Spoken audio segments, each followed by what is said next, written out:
Botes, sandàlies o bambes, totes elles acabaran pintades de color vermell i quedaran exposades a la plaça Major de Manresa el proper 24 de novembre durant tot el dia. El motiu? Denunciar i fer visible la violència masclista. Aquesta és una proposta que té el seu origen a Mèxic. Es tracta d'una rèplica d'una instal·lació de l'artista mexicana Elina Chauvet, que la va fer per primer cop a Ciudad Juárez el 2009. És una artista bastant coneguda, mexicana, precisament a la ciutat de Juárez, que hi ha hagut molts assassinats i molts femicidis, han matat a moltes dones, i precisament una germana seva va ser assassinada també. Llavors és una dona, una artista bastant reconeguda, que ha fet a tot el món, ja fa uns quants anys que ho fa, unes exposicions a l'aire lliure, i una d'aquestes exposicions és parells de sabates vermelles, per representar les dones que han anat assassinant al món.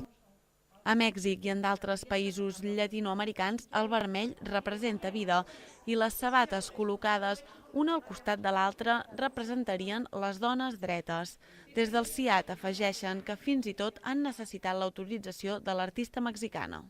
S'ha necessitat inclús l'autorització d'ella, perquè és una artista reconeguda que té drets d'autora, i llavors, a més, nosaltres hi afegim que hi haurà una ballarina que anirà passant entre les sabates, ella ja ha estudiat una coreografia que lligués amb això, i els nanos dels instituts, els nois i noies dels instituts, aniran dient frases i ho aniran posant a les sabates. Com un clam per erradicar la violència contra les dones, Montserrat Margarit, feminista històrica de Manresa, recorda que si bé és cert que hi ha més consciència ciutadana que anys enrere, encara queda molta feina col·lectiva.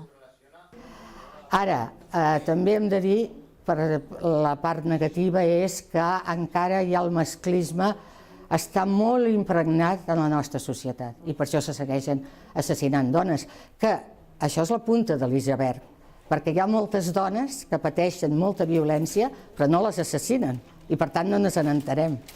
Per tant encara haig de dir que hi ha molta feina per fer i que seguirem lluitant.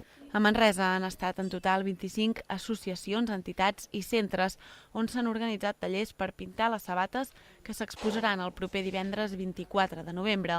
De l'exposició es faran fotografies que s'enviaran a l'artista mexicana Elina Chauvet.